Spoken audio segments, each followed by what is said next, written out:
Oh, great presentation, Sab. Hello again, my name is Michelle Salongan. I am a criminal defense lawyer. I assist a lot of activists while they're waiting to go before the court and providing a little bit of information about what the court process is like and hopefully being able to demystify the process so that if they're in a situation where they do plan on being arrested, they can perhaps have a fuller picture of what that process is like, what the consequences are, and be informed and making that decision before they step forward. I think it's really important to have that kind of context so that maybe not defang the court a little bit, but again have that sense of control and knowing what you're going into. So thanks for the opportunity to speak to you all today. I have a bit of a wordy presentation about criminal contempt of court. Can go to the next slide, please. So I am a lawyer, so I will say that there's a disclaimer that this information provided in the presentation does not and is not intended to constitute legal advice. It's that all information, content, materials available on this are for general information purposes only. My hope with this presentation is to, again, provide some of the language that the courts use while discussing contempt of court and other civil disobedience actions. As a lawyer, I do think that there is value to learning and recognizing their language when navigating through the court and the prosecutorial process. And from a tactical perspective, understanding how institutions understand themselves and their roles, and how that can impact or not impact the language you decide to use for your own advocacy, and if it isn't your intention to allow for more of a dialogue. So next slide, please. So, people who've been arrested, people who are thinking about being arrested, the question is, as a political act, what are you hoping to accomplish through the court process? Are you looking for a win? Are you looking for something to be overturned? Are you looking for your Perry Mason moment where you look the court and the judge in the eye and they fall to their knees and cry and understand? Are you trying to convince the judge of the irreversible damage of the pipeline? What do you think you can accomplish through the court systems that you otherwise couldn't? Or ultimately, is it a platform to speak your voice in expectance of a predetermined outcome? Next slide. So this is when I'm going to go into lawyer hat mode, and it's a slide here about how courts define and establish criminal contempt of court. It is very wordy, so maybe just hands up the people who can actually read what's on the slide. Okay, so on the left, it asks, what does the TMX injunction prevent people from doing per Affleck's order? Quote, physically obstructing, impeding, or otherwise preventing access by Trans Mountain, its contractors, employees, or agents to or work in any of the sites or work areas. The legal elements that are needed to prove contempt of court. And this is interesting because if you're thinking of someone who has a goal of obtaining an acquittal for an arrest, acquittals come from the prosecution not being able to prove to court the essential elements of criminal contempt of court. So, anybody here who was arrested at Fairy Creek? Have your matters already been dealt with, or are they in a holding pattern? Dealt with already? Okay, so we had a really recent decision. It's called the Henderson decision. And what the consequences of those are for people who haven't already had their matters dealt with through the courts and who did not have an injunction read out to them, which unfortunately means the people who arrested Trans Mountain, but not the people at Fairy Creek. Because what happened in that decision through Justice Thompson was instead of reading the injunction, the police read a little short warning for people, essentially saying that you're blockading the pipeline. If you walk away, basically you're blocking the pipeline. That's against the order. That's bad. You're going to be arrested for contempt of court. And what Justice Thompson eventually decided in his decision, and this is why I put on the left what the TMX injunction prevents people from doing, is essentially the police were seen as it's not giving people adequate understanding of what they were impeded from doing. So there is an example at Fairy Creek of an Indigenous person walking back and forth carrying a drum and playing on the drum. And the police arrested him. But it was argued successfully that that act that he wasn't doing didn't constitute a blockade. He was mobile, he was active, he was moving. So he was not found guilty of criminal contempt of court. So again, that's why I've provided the elements here needed to prove to contempt of court, because if your goal is an acquittal, if Crown cannot prove these legal elements, they don't have contempt of court made out. So you haven't committed contempt of court. So the order must say directly what shall or shall not be done. The person alleged to have breached the order must have had actual knowledge of it. And the person alleged to have breached the order must have intentionally done the act the order prohibits or intentionally failed to do the act the order compels. There's a lot of discussion about what's the difference between civil and criminal contempt of court. And when I talk to the many, many people who I end up being on the arrest support hotline for, a lot of people are just really scared of what the word criminalization entails and what it represents. They are, genuine salt of the earth, law-abiding people who have never had a speeding ticket. And all of a sudden, by act of their principles, they find themselves on the other end of a line that they never really thought that they would be on the end of the line of. And maybe, maybe that is an element of privilege, because when you think of a lot of people, on the downtown east side who have their day-to-day lives criminalized in a certain way, don't hang out in a certain area, don't spend too long in this area, maybe I would just kind of ask people to, think about what the stigma of criminalization is. It's not always fair, Maybe before you ever came to this world, you saw people who were arrested, people who were convicted of crimes a certain way. But, that unfairness in the process has impacted a lot of people, unfortunately, before all of this ever happened. So that's just something I wanted to put in mind. Anyways. Yeah.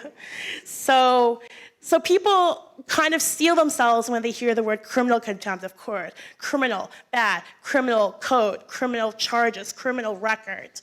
Things which are disastrous on the lives of people sometimes. And has someone been arrested for an Extinction Rebellion or a Save Old Growth action? Okay. A suspended sentence? Has someone gotten a suspended sentence for their arrest? Yes. So unfortunately, people here who have suspended sentences have experienced something which a TMX arrestee or a Fairy Creek arrestee won't have. And that is something on their criminal record. And that is something that follows them in a way that, contempt arrests don't always have. So anyways, criminal contempt of court. How does that differentiate itself from civil contempt of court? Our firm deals with civil contempt of court, but usually what that means is someone refuses to remove the illegal dwelling that they have on their property. And that usually for the courts is what constitutes civil contempt. Criminal contempt is proof that the defiance or disobedience was carried out in a public way, and the intent, knowledge, or recklessness as to the fact that the public disobedience would tend to depreciate the court's authority. Think of that how you will.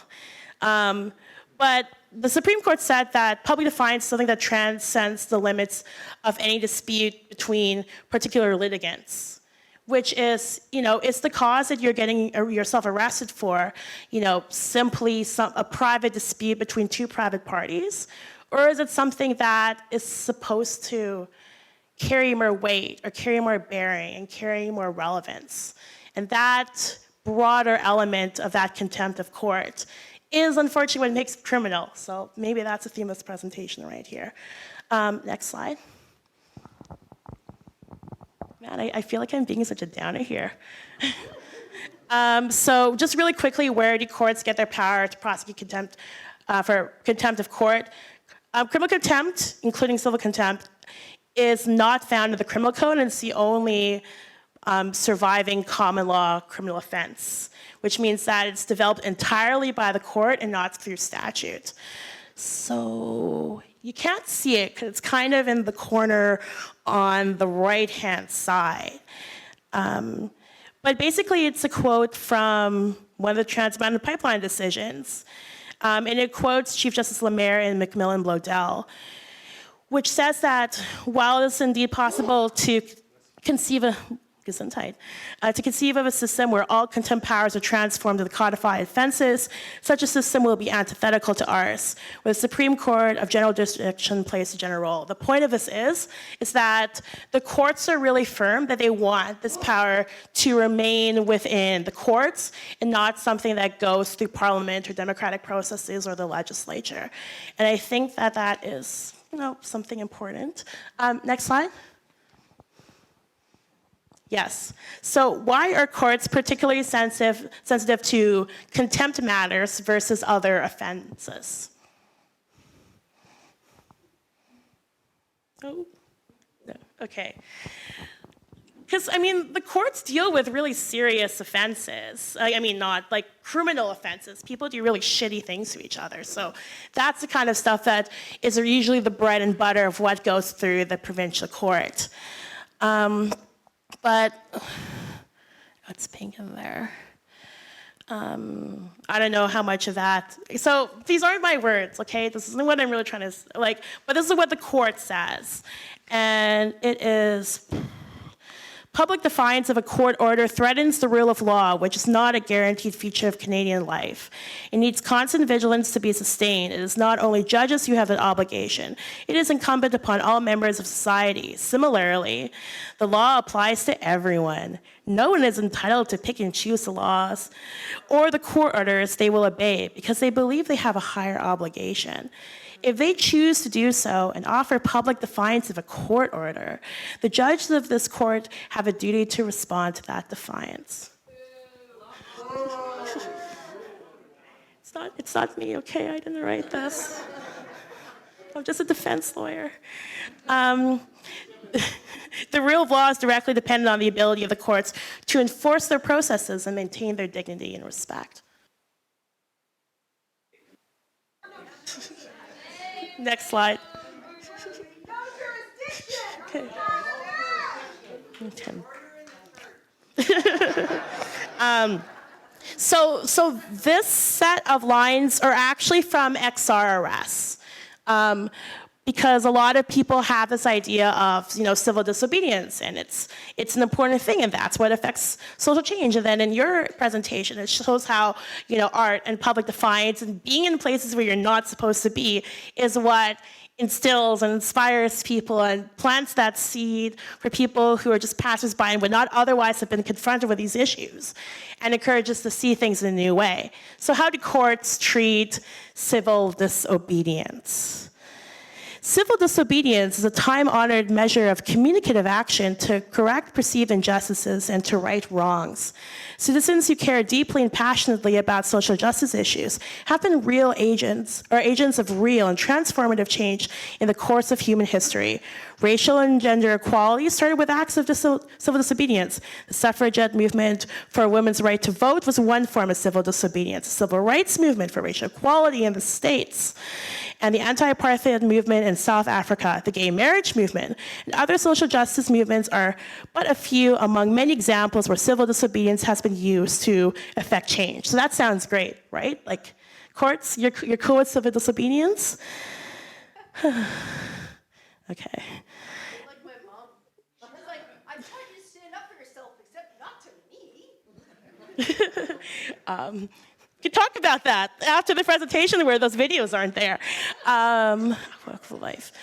Yeah, so kind of preaching to the converted here. But essentially, so what makes these civil disobedience acts attract the disapproval of the courts, and how they will kind of differentiate the noble things of civil disobedience actions of the civil rights movements is they'll say, for the instance of Extinction Rebellion and Save on Growth and British Warrior Solidarity, that the act of mischief or the law of mischief is itself not an unfair law.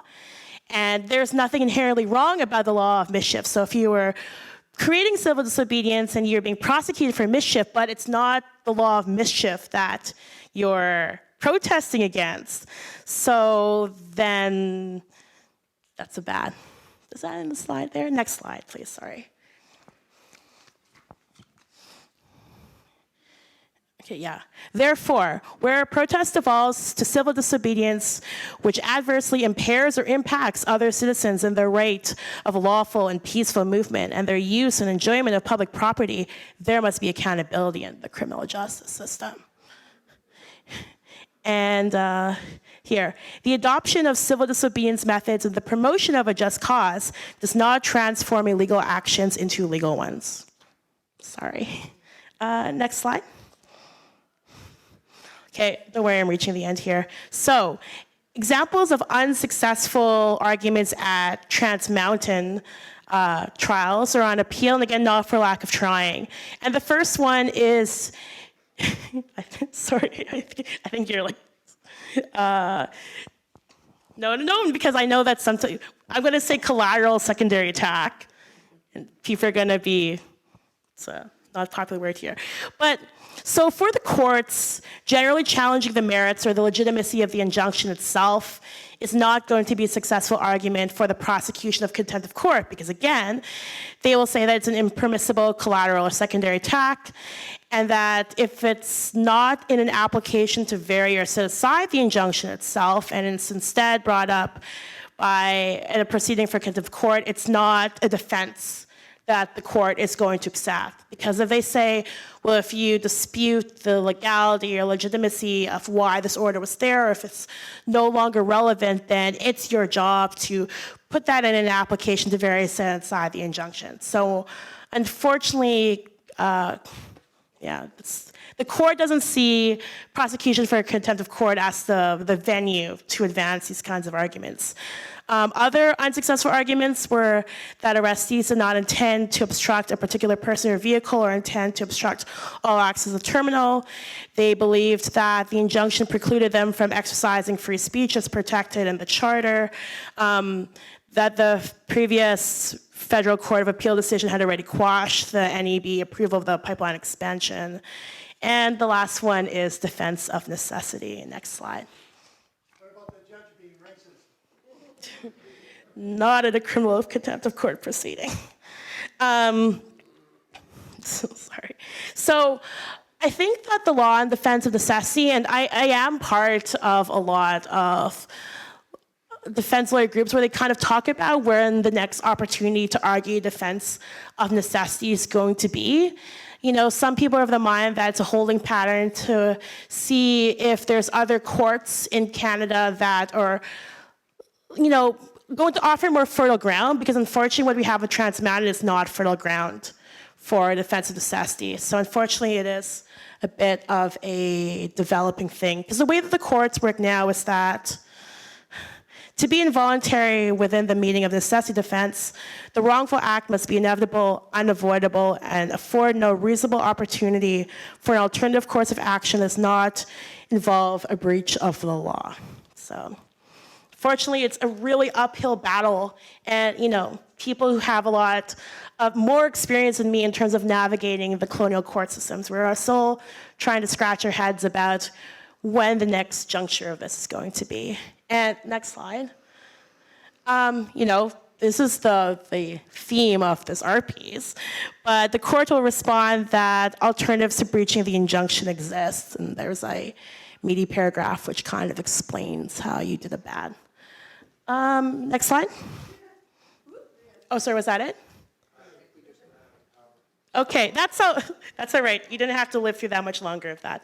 The last slide was basically deference by the courts to democratic discourse. And this happens in a lot of litigations that deal with these kinds of issues.